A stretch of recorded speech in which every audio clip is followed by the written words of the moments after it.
আজকে একটা ভিন্ন রকমের আচার তৈরি করলাম। খেয়ে এটা মনে হচ্ছে আমার কাছে যত আচার আমি তৈরি করেছি তার মধ্যে সেরা স্বাদের একটা আচার। আসসালামু আলাইকুম ভিউয়ার্স, সুইটস এন্ড বেকিং এ সবাইকে স্বাগত। আশা করি সবাই অনেক বেশি ভালো আছেন। আজকে একটু ভিন্ন রকমের মজাদার একটি জলপাইয়ের আচারের রেসিপি শেয়ার করব। আশা করি রেসিপিটা আপনাদের কাছে ভালো লাগবে। আমি এখানে ১ কেজি জলপাই এভাবে কুচি কুচি করে কাট করে নিয়েছি। দেখুন এই যে জলপাইগুলো আস্ত আছে কিন্তু বিচি পর্যন্ত কাঠগুলি পৌঁছাতে হবে। আর এর জন্য আমি এখন একটা মশলা তৈরি করে নিচ্ছি। তার জন্য চুলায় প্যান বসিয়ে দিয়ে দিলাম এক টেবিল চামচ আস্ত ধনে, ১ টেবিল চামচ পাঁচফোড়ন আর ৪টা শুকনো মরিচ। একদম লো হিটে দিয়ে চুলা, তারপর এটা ভেজে নিতে হবে। খেয়াল রাখতে হবে মশলাগুলি যাতে পুড়ে না যায়। পুড়ে গেলে কিন্তু তেতো হয়ে যাবে। তখন আচারের স্বাদটাও নষ্ট হয়ে যাবে। আমি চুলায় আবারও একটা প্যান বসিয়ে দিয়ে এতে দিয়ে দিচ্ছি পৌনে ১ কাপের মতো সরিষার তেল। আরও দিয়ে দিচ্ছি পাঁচফোড়ন, দিয়ে দিচ্ছি ৪টা শুকনো মরিচ। দিয়ে দিয়ে দিলাম ১ টেবিল চামচ পরিমাণে রসুন কুচি। এখন হালকা ভেজে নিব যেন এ থেকে সুন্দর একটা ঘ্রাণ বের হয়ে আসে। খুব বেশি ভাজবো না কিন্তু। তারপর এতে আমি দিয়ে দিব সরিষা পেস্ট। সরিষাটা আমি সিরকা দিয়ে বেটে নিয়েছি। আপনারা চাইলে শুকনো গুঁড়ো করেও নিতে পারেন। এখানে আমি ২ টেবিল চামচ পরিমাণে দিয়ে দিলাম সাদা সরিষা। আপনারা চাইলে কালোটাও দিয়ে নিতে পারেন। তারপরে একটু হালকা কষিয়ে নিলাম। এরপরে দিয়ে দিচ্ছি লাল মরিচের গুঁড়া ১ টেবিল চামচ পরিমাণে। এটা টক, ঝাল, মিষ্টি সব স্বাদই থাকবে এতে।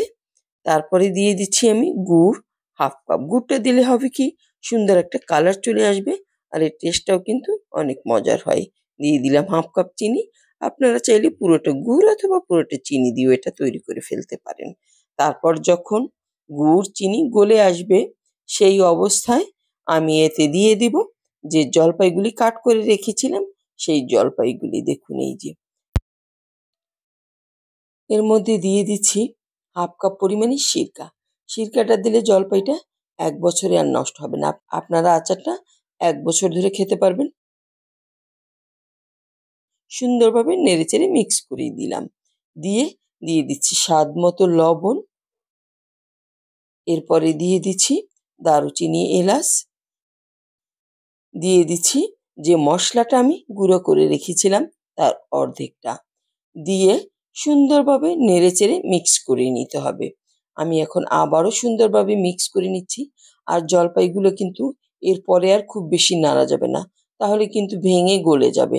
তখন দেখতে আর ভালো লাগবে না। এই যে আমি ভালোভাবে একবারে নেড়েচেড়ে দিলাম। দিয়ে ঢেকে রাখবো ১০ থেকে ১৫ মিনিটের মতো। এর মধ্যেই জলপাইগুলি সুন্দরভাবে সিদ্ধ হয়ে যাবে। যেহেতু এটা কুচি কুচি করা আছে তাই সিদ্ধ হতে খুব বেশি সময় লাগবে না।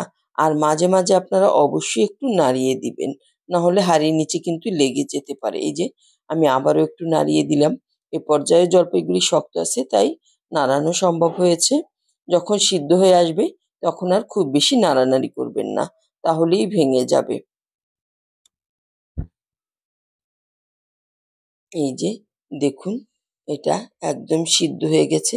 আমি একটু একটু করে স্প্যাচুলা দিয়ে নাড়িয়ে দিচ্ছি যাতে নিচে লেগে না আসে। জলপাইগুলি কিন্তু অনেকটাই সিদ্ধ হয়ে আসছে আর কালারটাও কিন্তু সুন্দর হয়ে গেছে। এখন আমি ঢেকে আরও কিছুক্ষণ রান্না করব যাতে আরও একটু সিদ্ধ হয় ভালোভাবে। আর এর যে ঝোলটা আছে এটাও আরও একটু টেনে যায়। দেখুন এই যে জলপাইটার তেল সবকিছুই সুন্দরভাবে আসছে আর মশলাটাও একদম কষানো হয়ে গেছে। এই পর্যায়ে আমি দিয়ে দিলাম যে মশলাটা বাকি ছিল সেটা।